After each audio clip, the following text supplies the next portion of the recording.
관련 브리핑 내용을 함께 서울대우 중앙대 약학대학 교수와 자세히 짚어보도록 하겠습니다. 어서 오십시오. 예, 안녕하세요. 안녕하세요.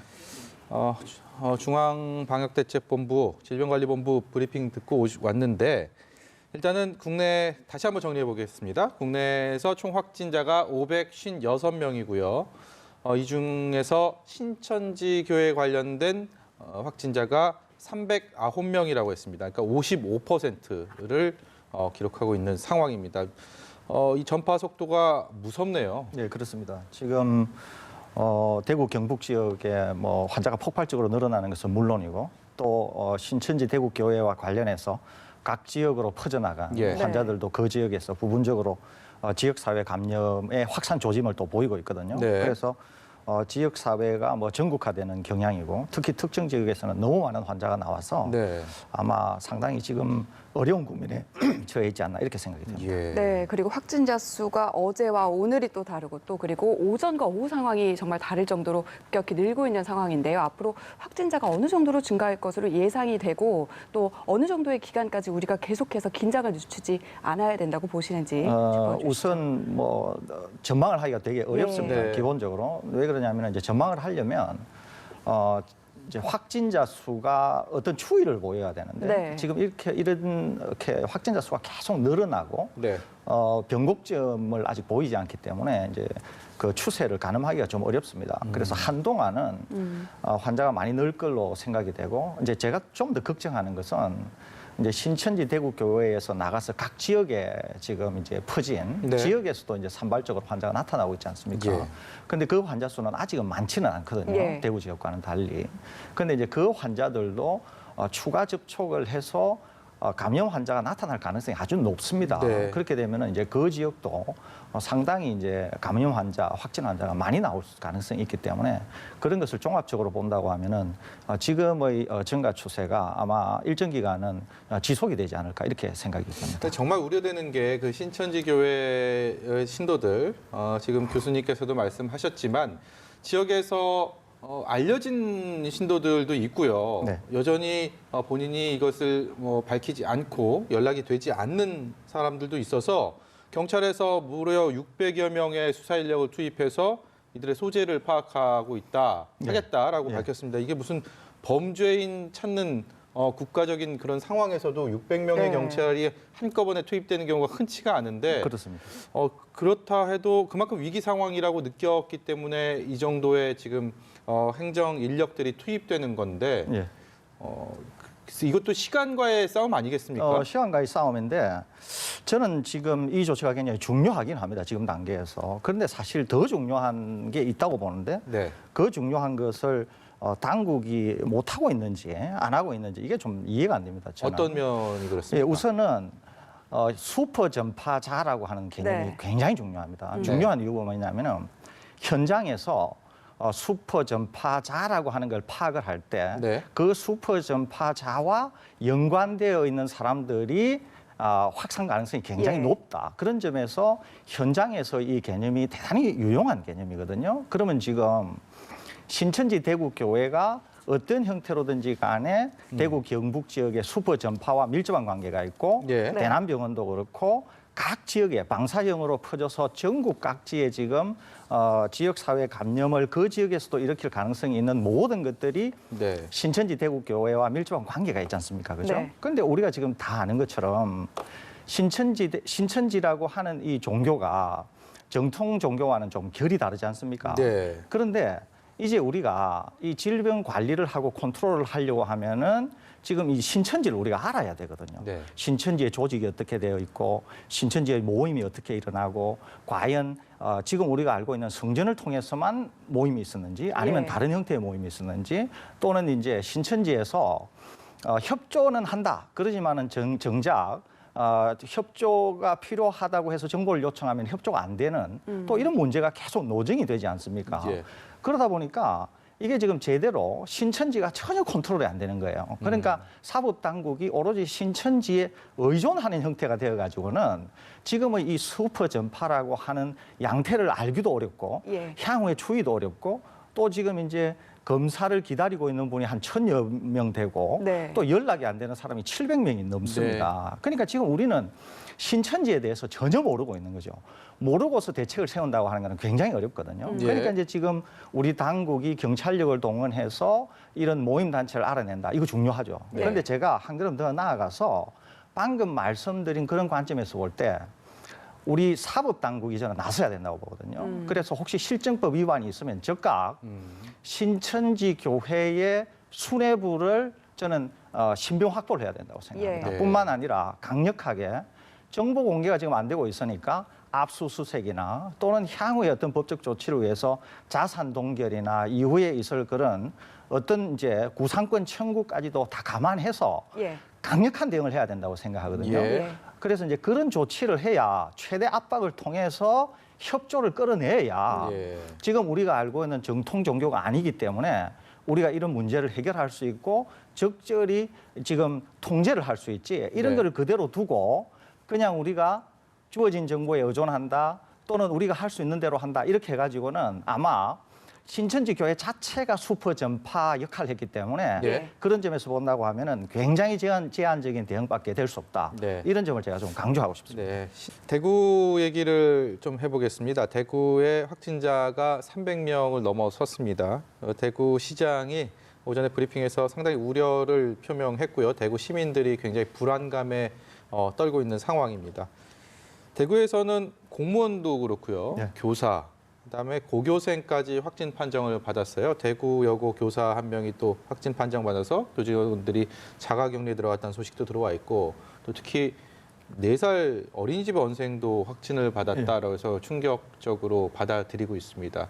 이렇게 이제 저변 자체가 감염되는 확진자의 저변 자체가 굉장히 다양하게 확대되는 그런 양상입니다. 이게 바로 그 어떤 지역사회 감염의 전형적인 모습이 아닌가 이런 우려도 되는데요. 예, 그렇습니다. 전형적인 모습이죠. 이제 초기에는 밀접 접촉을 한 사람 또 그런 분들이 이제 사회적으로 연관이 있는 이런 분이다가 이제 그것이 확대되면 이제 상대를 가리지를 않는 거죠. 뭐 어린아이, 어른, 그다음에 뭐 고령자, 기저질환자, 또 병원 바깥, 병원 안 할 것 네. 없이 이제 무차별적으로 이제 확산이 네. 되거든요. 그러니까 지금 대구 지역에서는 이미 상당히 그런 조짐을 보이고 있고요. 환자가 많지 않은 다른 지역에서는 아직까지 그런 상황이 나오지는 않지 않습니까? 예. 그런데 이제 향후에 다른 지역도 관리가 어떻게 되는가, 역학조사가 어떻게 되는가에 따라서 더 환자가 나온다고 하면 이제 대구화 될 수 있는 그런 어떤 위험도 있다 이렇게 볼 수 있는 것이죠. 네. 이 대구화라는 말씀은 좀 앞서서 아, 권영진 그렇습니다. 대구시장이 그 말씀을 다시 한번 전해드려야 될 것 같아요. 우한 폐렴이라는 말을 우리가 쓰지 않듯이 특정 지역에 대한 명칭에 예. 대해서 뭐 대구 폐렴, 대구 코로나라는 용어를 쓰지 말아달라고 국민들께 간곡히 호소를 했거든요. 그러니까 뭐 예, 그 알겠습니다. 부분에 대해서는 저희도 유의하도록 하겠습니다. 네, 특히 확진자 가운데 어린이 확진자 4살 예. 여아 어린이의 확진자가 나와서 좀 걱정인 게 어린 확진자 같은 경우는 혼자서 격리되기가 참 힘들고 그리고 관리를 해주는 대상이 분명히 필요하잖아요. 어떤 조치가 이루어져야 하는지 그리고 어떤 식으로 관리가 되는지도 궁금합니다. 이제 4살 어린이니까 예. 이제 4살 어린이 혼자가 이제 격리되거나 치료를 네. 받거나 이렇게 되기가 사실 거의 뭐 불가능하다고 봐야 되겠죠. 그렇죠. 그렇기 때문에 아마 위험이 있기는 하지만은 이제 의료진이 계속 같이 있거나 아니면은 뭐 이제 부모가 사실 있는다고 하는 거는 굉장히 어려움이 있습니다. 네. 이제 부모는 어차피 이제 감염된 분이 아니시기 때문에 만일에 이제 부모가 이미 감염되어 있다 그러면은 어린이와 같이 치료를 받는 것도 괜찮은데 네. 그렇지 않기 때문에 아마 의료진이 아마 같이 있어야 될 것 같고 어른이 아니기 때문에 상당 기간을 아마 같이 있어야 될 것 같습니다. 네. 그래서 그렇죠. 이제 애를 이제 돌봐야 되는 거니까요. 네. 이제 그렇고 다만 하나는 지금 이제 여러 곳의 보고에 따르면은 12세 이하의 어린이들은 일단 감염이 잘 안 되고 실제적으로 이제 환자가 굉장히 낮습니다. 전체 환자의 1% 이하로 될 정도로 아주 낮고 또 하나는 감염이 되더라도 상당히 경증이고 이제 그런 보고는 있습니다. 그럼에도 불구하고 일단은 어린아이 12세 어린아이들이 감염이 안 된다는 건 아니고 그렇다고 해서 감염이 된 아이가 또 전파력이 없다는 것도 아니거든요. 다만 경증이고 감염률이 낮다. 지금 예. 이거거든요. 그렇기 때문에 감염이 잘 안 되는 거는 맞지만 추후에 계속적으로 이제 돌보아서 감염 확산이 되지 않도록 또 어린이는 어린이들끼리 어울릴 수 있기 예. 때문에 초기에 감염 확산 차단을 못하게 되면 이제 다른 아이들에게도 또 감염을 시킬 수가 있기 때문에 예. 네. 그런 점에서 어린아이에 대한 감염도 상당히 지금은 조심해야 될 단계가 아닌가 이렇게 네. 생각이 듭니다. 지금 앞서서 저희가 중앙방역대책본부의 브리핑을 듣고 왔었습니다. 그리고 지금도 기자들 간의 질의응답은 이어지고 있는데 그래서 거기서 나오는 좀 중요한 얘기들을 저희가 서 교수님께 좀 여쭤보려고 하는데요. 일단은 중증 환자요. 중증 환자가 에크모 등 기계 호흡을 하는 사람이 세 분이라고 그러고요. 그리고 산소 마스크를 4명이 쓰고 있다고 합니다. 이제 어제만 해도 에크모 조치가 1명이었고 산소 마스크가 1명이었는데 중증 환자가 늘어나고 있는 상황이에요. 이 에크모라는 치료 기법에 대해서도 좀 말씀을 좀 시청자 여러분께 부탁드리고 지금 이렇게 중증 환자가 늘고 있는 이 상황에 대해서도 좀 진단을 부탁드립니다. 예, 우선은 이 바이러스에 감염이 되면 이제 폐렴이 생기거든요. 네. 근데 폐렴이 생기는데 폐렴이 이제 어느 정도 진행이 되다가 폐렴이 생기는데 폐렴이 생기게 되면 환자가 급격히 좀 나빠지는 경향이 있습니다. 네. 그런데 이제 환자가 폐렴이 좀 많이 진행이 되면 숨을 쉬기가 어려워요. 이제 가래도 나오고 기침도 나오고 그러지만 기본적으로 숨을 쉬기가 어려워집니다. 이것이 더 진행이 되게 되면은 호흡을 할 수가 없는 거죠. 예. 호흡을 할 수가 없게 되고 더 진행이 되면 전체 장기가 손상을 받습니다. 그러면서 폐혈증에 빠져서 이제 사람이 이제 환자가 급격히 사망하게 되는데 우선은 상당히 진행이 되어서 숨을 못 쉬게 된다. 이렇게 되면 이미 상당히 중증으로 간주가 될 수 있습니다. 그런데 이제 두 가지 방법이 있을 수 있는데요. 하나는 숨이 어렵더라도 자가 호흡이 가능할 경우에는 이제 산소 마스크를 씁니다. 예. 산소 마스크를 쓸 때도 이제 그냥 자가 호흡을 할 수 있는 좀 뭐 간단한 이제 산소 호흡기도 가능하고 안 되면은 상당히 고농도의 산소를 공급하는 그런 다른 형태의 뭐 기도 삽관을 한다든지 형태의 그런 산소 공급이 필요하고요. 이거는 이제 자가 호흡이 가능할 때입니다. 다른 하나는 에크모라고 해서 이거는 거의 자가 호흡이 안 되고 심지어는 상당히 중증이라서 거의 의식이 없을 수도 있어요. 네. 아니면 의식이 있더라고 하더라도 상당히 어려운 상태에 있고 이러면은 스스로가 호흡을 할 수 없습니다. 그래서 아예 혈관을 이제 다른 쪽으로 연결해서 피를 기계로 연결하는 거예요. 예. 피를 기계로 연결해서 기계가 허파 역할을 하는 거예요. 그래서 그 기계를 통해서 혈액에다가 산소를 공급하고 산소가 혈액을 타고 들어가고 또 혈액 안에 있는 이산화탄소를 제거하는 이런 기능을 기계가 해주는 거죠. 네. 그 기계를 이제 에크모라고 하는데 이미 에크모가 지금 사용이 되고 있다. 그러면 이 환자는 상당히 중증이다 이렇게 볼 수 있습니다. 그러니까 감염이 이렇게까지 확산되기 전만 하더라도 확진자 수는 늘고 있지만 대부분 경증 환자였고 심지어 퇴원하는 환자들은 완치가 된 이후에 가벼운 감기 같았다. 뭐 이런 얘기를 해서 그나마 좀 불행 중 다행이라 생각을 했었는데 지금 이렇게 중증 환자가 늘어나고 있는 부분에 대해서는 우려가 커질 수밖에 없는 상황이겠군요. 그렇습니다. 그러니까 이제 초기에 질병 증상을 보이고 병원에 격리 입원되는 게 약 4일 정도 걸린다고 네. 그러거든요. 지금 우리의 조사에 의하면. 그러고 나서 격리 입원되어서 적절한 치료를 받으면 경증으로 거의 마치게 됩니다. 우리가 이제 28번째 환자에서 예. 이제 그런 경향을 주로 봐왔죠. 그런데 지금 병원에 격리 조치되는 게 좀 늦다거나 예. 아니면은 병원에서도 적절한 치료를 받지 못하는 상태 또는 병원에서도 지금 대남병원에서처럼 환자들이 너무 많아서 네. 적절히 이제 치료를 못 받는 경우 그러다 보니까 이제 음압병상을 찾아서 부산으로 이송해서 사망하는 분도 계시고 네. 또 이제 그 이외에도 지금 사망 환자가 대남병원에서 나오고 있지 않습니까? 이렇게 이제 치료 시기를 놓치게 되면 급격히 나빠지는 구간이 이제 온다는 거죠. 그래서 이런 중증 사태가 생기는 것 같은데 아마 환자가 더 많아지면 예. 아마 더 많은 중증 환자가 좀 나오지 않을까 이렇게 우려가 됩니다. 네, 음압 병실 등의 부족 등의 문제를 간단히 짚어주셨는데 그렇다면은 우리가 지금 최악의 상황을 가정을 하고 좀 어떤 식으로 대처하는 게 현명할지도 같이 고민을 해봐야 되지 않을까 이런 생각도 들거든요. 예, 우선 제가 아까 말씀드린 것처럼 예. 이 수퍼 전파로부터 확산되는 예. 이 지점을 굉장히 주의를 해야 되거든요. 네. 우선 그래서 제가 아까 말씀드린 그런 이제 사법 당국의 조치나 이런 거는 우선 있어야 되고요. 예. 그 이외에 치료적인거나 이제 다른 수단을 말씀드린다고 하면 네, 의료 시스템에 좀 집중을 그렇죠. 해서 의료 얘기를 시스템에 대해서 해주시면. 이제 말씀을 드린다고 하면 대구 경북 지역에는 지금 상당히 의료 시스템이 이렇게 원만하게 가동이 안 되고 있지 네. 않습니까? 네. 이제 지나친 게 환자가 많아서 병원의 응급실이 폐쇄되거나 병원이 제대로 통상적인 병원의 기능을 잘 이제 작동하지 않거나 그런 상황에 지금 빠져 있거든요. 네. 네. 그렇기 때문에 시급히 이제 우리가 이 감염병 코로나19를 전담할 수 있는 전담병원을 일단 확보를 해야 됩니다. 그래서 그 전담병원도 중증과 경증을 치료할 수 있는 전담병원을 나누고 중증은 아무래도 이제 음압병상이 설치가 돼야 되겠죠. 네. 음압병상이 부족하다 그러면은 옆 지자체나 아니면은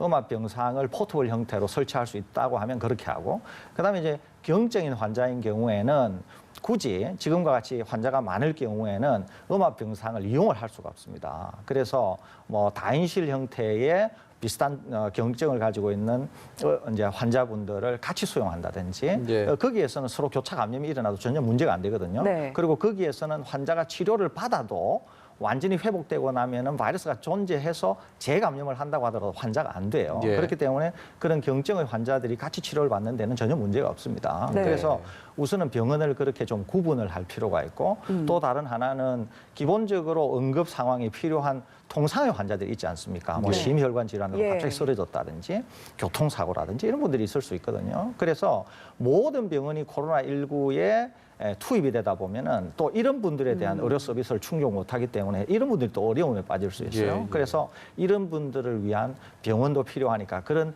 병원 체계를 우선 정리를 해야 될 것 같아요. 예. 대구에. 또 하나는 많은 의심 환자들이 지금 있거든요. 네. 그러니까 지금 전국적으로 한 5천여 분의 네. 지금 검사를 해야 되고 대구 신천지와 관련해서 한 1,000몇백 명. 그러니까 네. 대구 지역만 거의 한 2,000건 정도 되는 검사가 지금 대기 중인 것으로 생각이 네. 되는데 그러다 보니까 뭐 선별 진료소도 필요하고 검체를 채취하는 것도 필요하고 그다음에 이제 신속 진단 키트도 필요하고 등등 이제 요구되는 바가 굉장히 많습니다. 예. 또 지금 우리가 보는 것처럼 역학조사관도 엄청나게 필요하지 않습니까? 네. 그렇죠? 또 이런 분들만 필요한 게 아니라 그 이외에 다양한 형태의 도움을 주시는 분들이 필요하니까 재정적인 것도 필요할 것 같고 지금 말씀드린 것들도 다 순식간에 지금 이게 충족이 되어야 지금 이 사태를 어느 정도 매니지를 할 수 있거든요. 예. 그래서 이런 것들이 빨리 투입이 돼야 될 것으로 그렇게 생각이 됩니다. 사태가 뭐 예상을 뛰어넘는 속도로 확산이 되면서 지금 말씀하신 뭐 비용 부분이나 그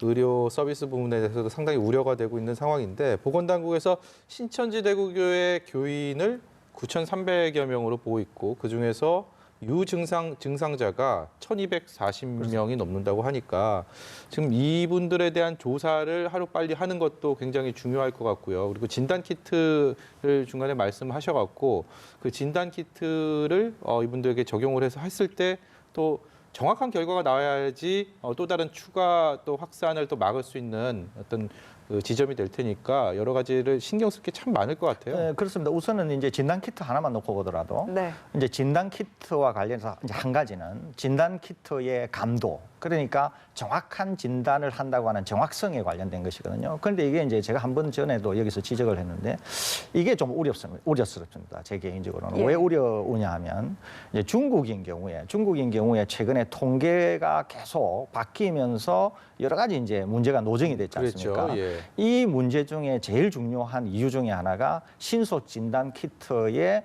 정확성 네. 문제 때문에 불거진 것이거든요. 또 다른 하나는 일본 크루즈선에서 하선할 때는 음성이었는데 하선하고 나서 각 집으로 돌아가고 난 일본 내에서 양성으로 확진된 사람들이 좀 있어요. 또 하나는 하선되어서 각 국가로 갔는데 대표적인 국가 중에 하나가 미국인데 미국으로 온 환자들 중에서 11명이 확진이 됐거든요. 예. 그러니까 일본에서 진단을 했는데 그 진단 결과를 믿을 수 없는 결과가 이제 많이 나오는 네. 거죠. 지금 우리나라도 2차 전세기로 오신 분인데 그분하고 그분 부인은 음성인데 이제 아들이 확진 환자가 된 경우가 있지 않습니까? 네. 그래서 지금 이것도 이제 굉장히 논란이 많아요. 과연 우리가 그 전세기로 오신 분을 14일 격리한 14일이 충분하냐, 네. 안 하냐, 아니면 어떤 다른 경로로 이제 이게 감염이 된 거냐, 이런 아주 이제 중요한 문제에 봉착하고 있는데 여러 가지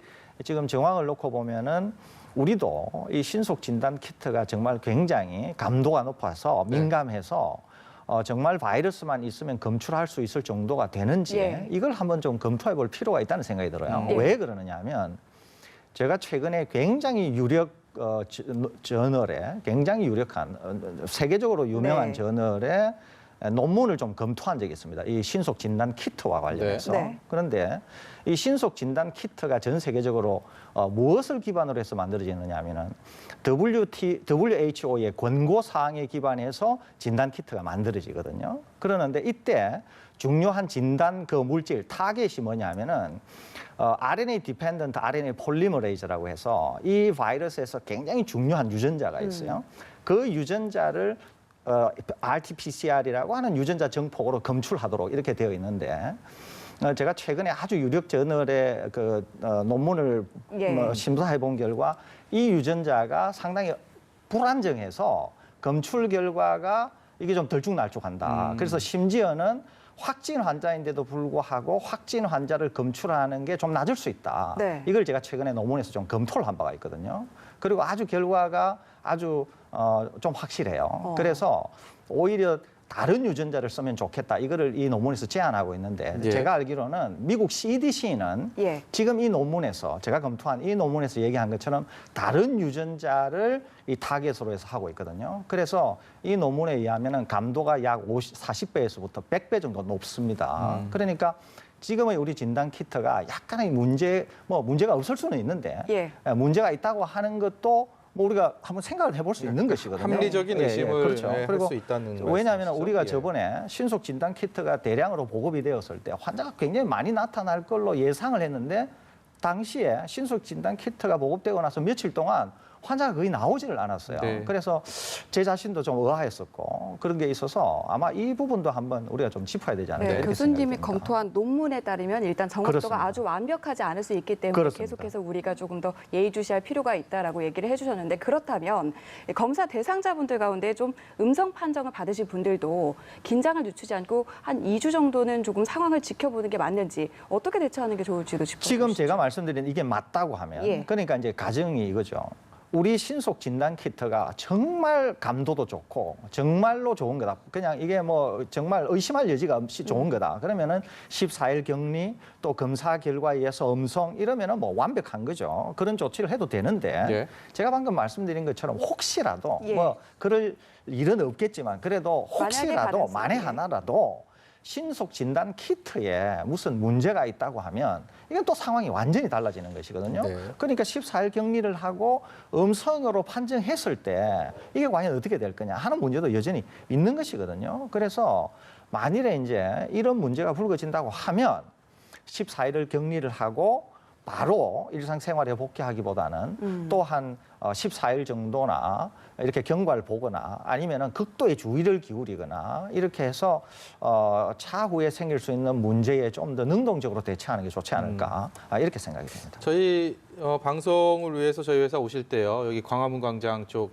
보셨을 텐데 거기 지금 8,000명 정도가 모여 있다고 합니다. 그것은 뭐 주최 측 추산한 인원이긴 한데 마스크를 쓰고 있으니까 그렇게 많은 인원들이 모여서 한 공간에 있어도 상관이 없다. 그리고 바뀌기 때문에 외부이기 때문에도 상관이 없다라고 그분들이 주장을 하고 있고 거기를 이끌고 있는 뭐 전광훈 목사 같은 경우는 걸렸던 병도 나을 것이다라는 뭐 이 얘기는 뭐 신빙성을 구체적으로 팩트라고 저희가 볼 수는 없겠지만 일단 의학적으로 봤을 때 전문가 소견으로 마스크 착용하고 이렇게 비좁게 모여 있는 부분들이 우려가 안 해도 되는 부분입니까? 우려해야 되죠. 왜 우려를 해야 되냐면은 이럴 수 있거든요.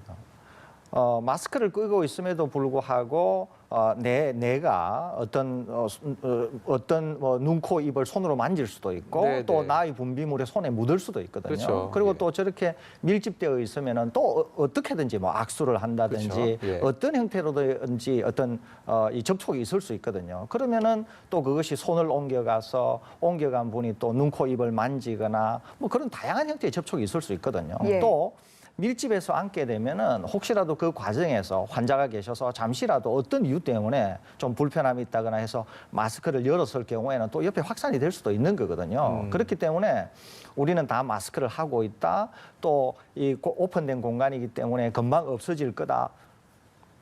일견 맞는 말처럼 보이지만 또 네. 그게 일견 맞는 말이 아닐 수가 있거든요. 제가 네. 방금 말씀드린 대로 접촉이 있을 수 있고 손을 통해서 감염이 될 수 있고 그렇기 때문에 지금과 같이 지역사회 감염이 이렇게 예. 명백해졌을 때는 저런 모임을 하는 것 자체가 좀 자제해야 되지 않나 이런 생각이 듭니다. 네, 네. 지금과 같이 우려되는 상황에서는 사람이 밀집된 공간은 좀 가지 않는 게 더 좋다라고 그렇습니다. 얘기를 해주셨고 특히 좀 더 우려되는 부분 중에 하나가 많은 분들이 걱정하시는 게 최근에 또 의료인의 감염 사례도 나왔잖아요. 그렇기 때문에 이런 병원에서의 또 감염 가능성에 대한 우려 가능성도 여러 가지가 나오고 있는데요. 이런 경우는 좀 어떻게 대처하는 게 좋을까요? 일단 의료진의 감염은 굉장히 대형 참사를 불러올 수가 우리 있습니다. 메르스 때가 그러지 않았습니까? 그렇습니다. 메르스 예. 때도 그랬고요. 지금 이제 청도 대남병원에서도 저게 이제 정신병동이었기 때문에 외부인 출입이 네. 이렇게 쉽지가 않거든요. 그리고 이제 전문 의료인들이 주로 이제 출입이 가능한 곳이기 때문에 제 개인적으로는 그것이 장례식장에서 일어났든 아니면 어떤 다른 형태든지 상관없이 어떻게든지 초기 시발점은 의료인 감염을 통해서 일어났을 가능성이 아주 높아요. 의료인 감염이라고 딱 지정할 수는 없지만 가능성으로 볼 때는 그럴 가능성이 굉장히 높거든요. 네. 그러면은 지금 청도 대남병원뿐만 아니라 다른 지역에서도 병원 감염은 굉장히 조심을 해야 되거든요. 조심하지 않고 만일에 갑자기 확산이 된다? 그러면 그 안에 계신 뭐 기저질환을 갖고 있거나 또는 오랫동안 입원을 해서 아주 그 면역력이 낮거나 이런 분들은 굉장히 치명적인 공격을 예. 받을 수 있거든요. 그러면 이제 의료인들이 지금 상황에서 어떻게 이제 대처를 해야 되는가? 예. 우선 하나는 내원하는 분들이 가능하면 숫자를 줄여야 됩니다. 그러니까 외부에서 뭐 환자든 어떻든 전부 일단은 숫자를 줄이는 게 중요해요. 그리고 어떤 경우라도 선별진료소를 통해서 선별된 분들만이 특별한 용도가 있어서 또는 환자거나 그렇게 해서 병원 출입이 가능해야 되고요. 또 하나는 그 의료진들이 외부의 혹시라도 있을 환자와 접촉해서 병원에서 감염이 될 수도 네. 있지만 또 지역사회 감염이 만연해지면 어떤 문제가 생길 수 있냐면은 네. 이 의료인들도 어차피 퇴근을 하고 집을 가시잖아요. 네. 그렇기 때문에 이분들이 병원 바깥쪽에서 나와서 지역 사회에서 감염된 채로 또 병원을 갈 수도 있는 거거든요. 그렇기 때문에 의료인들께서도 굉장히 바깥쪽으로 나올 때도 마스크 착용을 하고 개인 위생 수칙을 철저히 지켜야 될 뿐만 아니라 본인이 병원에 돌아갈 때도 병원에서도 확실히 물론 잠복기에 있으면은 의사분들이나 간호원분들이 감염됐다고 해도 알 수는 없지만 네. 그럼에도 불구하고 최소한의 그런 가능성을 낮출 수 있는 시스템을 확보를 해서 그렇게 병원을 운영하고 의사분들의 감염을 차단할 수 있는 조치를 예. 시행해야 되지 않을까 이렇게 예. 생각합니다. 교수님 사망자 얘기 좀 해보겠습니다. 사망자가 지금 4명이 발생을 했습니다. 근데 나이대가 60대 1명, 50대 2명, 40대 1명이고요. 첫 번째, 두 번째, 네 번째 사망자까지는 청도의 대남병원 입원 환자입니다. 근데 이제 세 번째 환자 같은 경우는 여기랑 상관이 없는 네. 41세 남성, 경주의 집에서 숨졌습니다. 그렇습니다. 대부분 폐렴 환자들로도 폐렴을 앓고 이런 공통점은 있지만 이 세 번째 환자가 가지고 있는 이 상황들은 좀 의미가 남다르지 않을까, 우리가 연구를 하는 데 있어서도 좀 의미 부여하는 쪽으로 봐야 되지 않을까 싶은데요. 그렇습니다. 이제 왜 그러냐면은 이게 이제 지역 사회 감염이 만연하게 될 때 볼 수 있는 전형적인 케이스거든요. 예. 그러니까 전혀 눈치 못 채고 네. 예, 또 본인은 약간 기침 증상이 있고 하지만 그렇게 심각하지 않았는데 갑자기 돌아가신 분이거든요. 네. 이게 그렇기 때문에 이제 병원으로 가서 확진도 못 받고 사후에 지금 확진이 된 케이스 그러니까요. 아닙니까? 그렇죠? 예, 그렇기 때문에 이제 지역 사회 감염이 많아지고 이렇게 되면은 이제 확진이 안 된 채로 또 병증이라고 하는 게 아까 말씀드린 대로 어떤 순간에는 갑자기 나빠지는 거거든요. 그래서 이제 이런 문제가 생길 수 있는데 기본적으로 이분마저도 기저질환을 갖고 있었기 때문에 바이러스가 감염되고 나서 남들보다는 훨씬 빨리 병증이 악화됐을 수가 있고 또 초기에 감염이 되었을 때 일부 유증상이 정상이 나타나기는 하지만 본인이 갖고 있는 폐질환 때문에 내가 이렇게 불편하다라고 생각했을 가능성이 많아요. 네. 그러다가 순간적으로 나빠져서 이제 이렇게 돌아가시게 된 것이거든요. 그러니까 우리가 주의를 기울여야 되는 것은 이제는 역학조사를 하고 찾아내고 하는 것도 매우 중요하지만 네. 이제는 희생을 최소화할 필요도 있는 것이거든요. 그래서 어떻게 하면 빨리 확진자를 찾아내는가.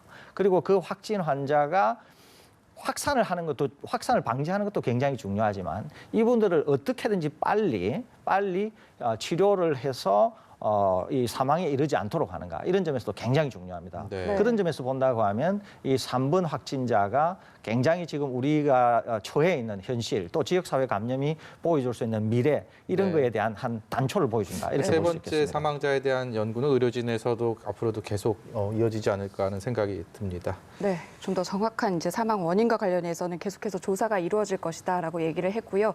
사망 사례 그리고 감염 사례 그리고 지역 전파가 이어지면서 많은 분들이 궁금해하시는 게 도대체 치료약은 언제 나오느냐? 예. 치료약이 지금 개발 상황이 어떻고 만약에 개발이 된다면 상용화는 언제쯤 가능한지 이 부분도 좀 궁금하거든요. 네, 이제 신종 플루에는 예. 아주 좋은 약이 있습니다. 네. 타미플루라고. 이 타미플루는 신종 그 플루 바이러스가 어떻게 작동하나 하는 것을 알고 딱 디자인된 예. 약이에요. 그래서 타미플루는 굉장히 신종 플루에 아주 적합한 아주 잘 듣는 그런 약입니다. 예. 그런데 이제 이 코로나19와 관련해서는 지금 타미플루와 같은 약이 없어요. 네. 그렇죠. 그리고 이 코로나19가 이제 작년 말에 생겼잖아요. 이 발생했지 않습니까? 그러니까 실제로 이 타미플루처럼 정확히 작동하는 이런 약을 개발하는 데는 거의 한 7년에서 10년씩 걸리거든요. 그러니까 이런 약을 지금 코로나19에 대해서 개발한다고 하는 거는 제가 볼 때는 거의 불가능한 일이고요. 대신 지금 이제 일부 국가, 특히 이제 일본과 중국이 아주 이제 애를 쓰고 네. 있는 중에 하나가 그러면